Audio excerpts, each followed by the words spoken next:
We're in chapter 28, and this is the physiologic responses of the newborn to birth.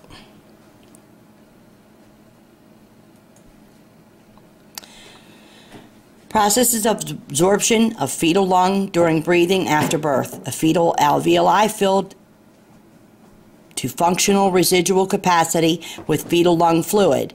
Fetal lung fluid is produced by the alveoli, fills the airways, and eventually enters the amniotic fluid. Then after fetal chest compression, 1/3 of the fetal lung fluid is squeezed out, allowing air to enter passively into the chest recoils. With each subsequent breath, the lungs expand, facilitating the movement of the remaining fetal lung fluid into the capillaries and lymphatic system. Pulmonary blood flow is increasing.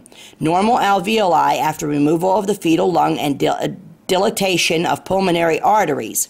Surfactant has lined the inside of the alveoli to prevent collapse. And there's a picture on figure 28-2 that shows you just how that works. Respiratory adaptations. Lungs must be 28 to 32 weeks gestation to begin producing surfactant sufficient for extrauterine life. Steroids can be given to mom to enhance the process of lungs are immature and delivery is imminent. During normal vaginal delivery of term infant, the chest is compressed and fluid from the lungs are pushed out. Complications may occur if the infant is C-section or small and the chest does not get compressed. See page 793 for details of that first breath. Chemical stimuli from inspiratory grasp from elevated PCO2.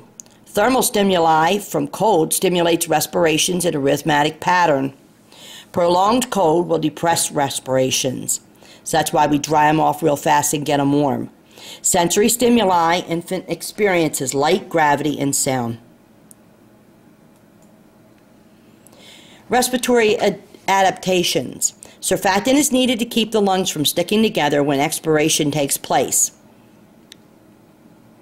With the delivery of greater blood volume to the lungs, contributes to the conversion of fetal circulation to newborn circulation and starts the O2 transport.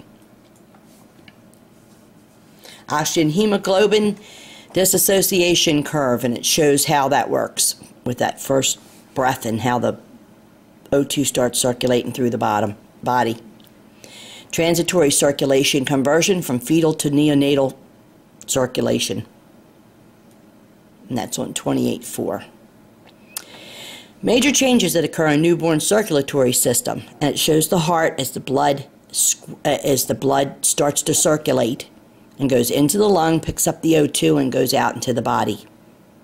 Because before now, the body didn't have to do that. The baby didn't have to do that for itself.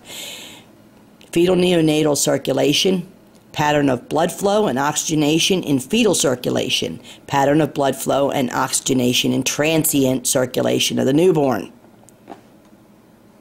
Transitional, see it? Goes from fetal to the newborn circulation. Fetal neonatal circulation, a pattern of blood flow and oxygenation in fetal circulation. Pattern of blood flow and oxygenation in transitional circulation of the newborn. Transient birth asphyxia, rise in BP. Responses to the blood pressure to changes in neonatal blood volume. What do you think it does? You think it goes up or down? Cardiovascular adaptations. And here I've got some YouTubes for you to see that and the normal vital signs of the newborn.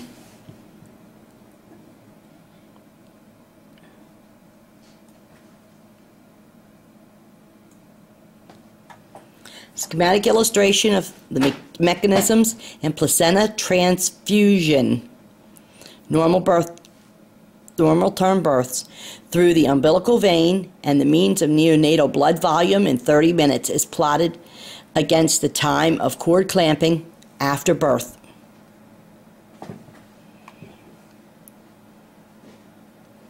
And how the blood volume at 10, at 60, and 180 seconds. What happens to that?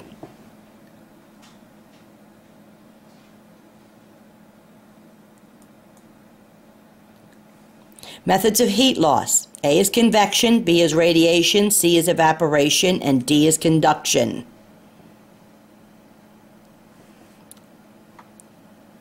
There's air current.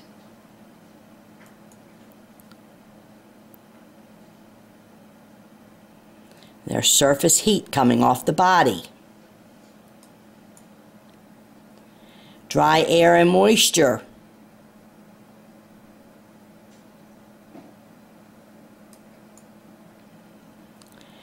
Methods of heat loss. The skin temperature and heat. Temperature of the base.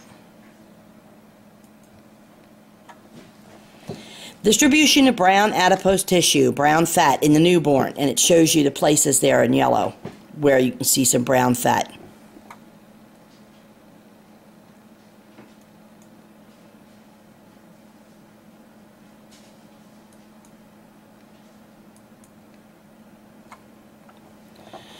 Conjugation of bilirubin in newborns, and it shows how the liver is immature. Remember, it didn't have to do this job before the baby was born, and sometimes it's a little sluggish and it doesn't quite kick in and do the job that it should right after the baby's born, especially premature babies. Just forget it, they're going under the lights. And that bilirubin will not peak until the 3rd day of life. Some doctors let it go up to like 15 before they put the baby under lights. We now have things called wallaby blankets, so it doesn't require masks and bright lights for the baby or unclothing them. All you have to do is put it on their skin.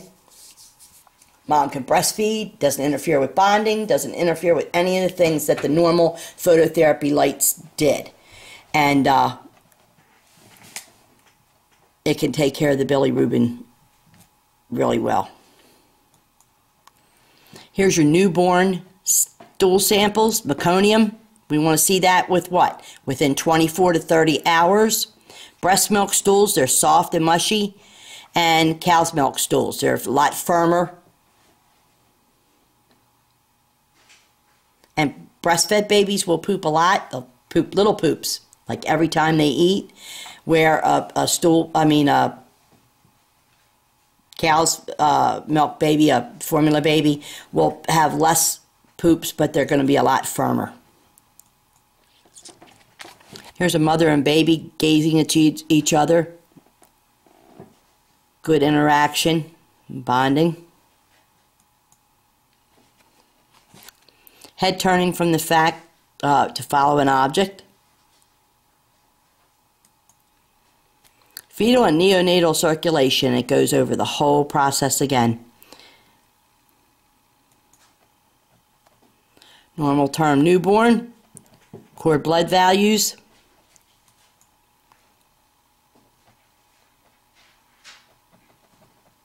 and all the temperatures, age and weight, range of temperatures. Jaundice. Physiologic jaundice occurs within the first 24 hours of life. During the first week of life, bilirubin should not exceed 13 milligrams per deciliter. Some pediatricians allow this to go to 15. Bilirubin peaks at 3 to 5 days of the term infant. Breast milk jaundice. Bilirubin levels rise about the 4th day after mature breast milk comes in. Peaks 5 to 10 milligrams per deciliter and is reached at 2 or 3 weeks of age. It may continue to interrupt breastfeeding for a short period when bilirubin reaches 20. And they'll put the baby on a wallaby blanket. And like I said, the wallaby blanket, it looks like a plastic, just like a plastic mat that you wrap around the baby. And it has high fiber optic intensity lights. They don't give off any heat. You keep the baby dressed as normal and doesn't interfere with bonding, feeding, or anything else. The only time you take it off is when the baby has a bath, and you can apply a lot of direct phototherapy without any interruption. Doesn't require a mask and gives off no heat whatsoever. And you don't have to worry about the genitals because you have a diaper on the baby and it doesn't bother him. Extrauterine life. Periodic breathing may be present. The temperatures, they usually stabilize in 4 to 6 hours. Blood glucose levels by the 3rd day postnatal. Stools progress from meconium to transitional, thin brown to green.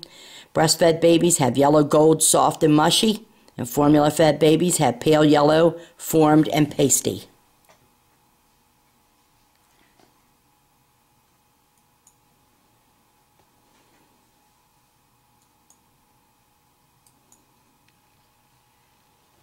Urinalysis, protein, it shows you the WBCs, no red BCs, no casts, no bacteria, and the color is pale yellow. We tell brand new moms they should see 6 to 8 wet diapers a day to make sure that their baby's well hydrated, and that they should have, I always look for 1 stool a day, more stools if they're breastfeeding.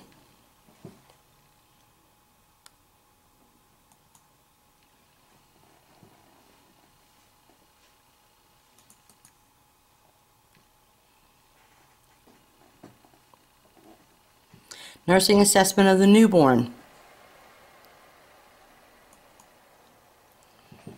Here's your maturity, rating, and classification. It's the Dubowitz chart.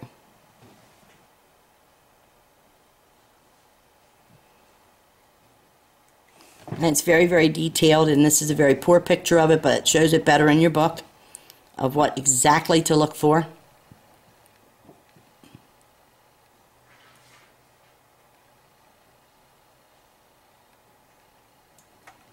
Resting posture, an infant exhibits beginning flexion of the thigh. The gestational age is approximately 31 weeks. Note the extension of the upper extremities.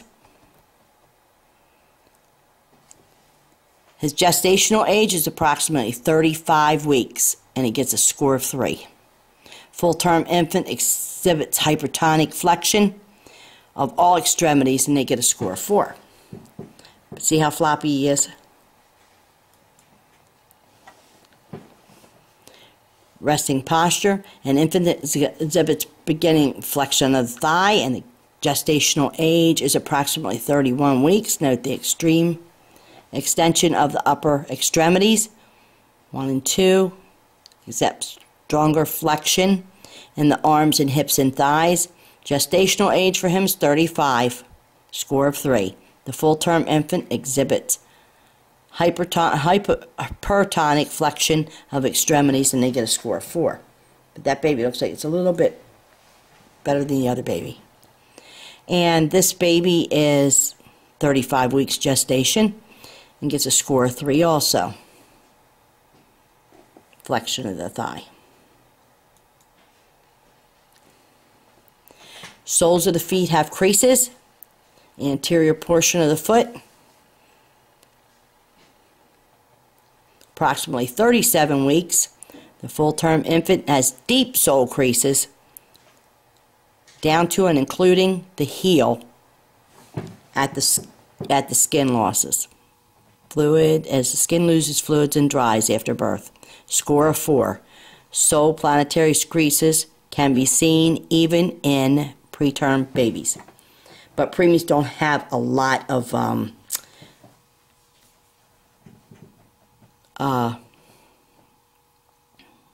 creases on their feet. Sole creases, few sole creases. See them.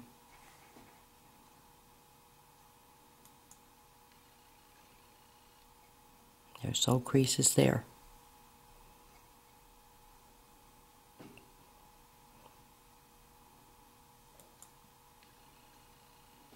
Breast tissue. Newborn has visible raised area greater than 0.75 cms in diameter. Scores 3.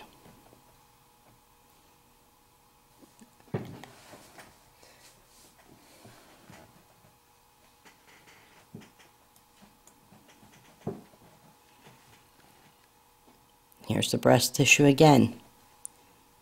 Visible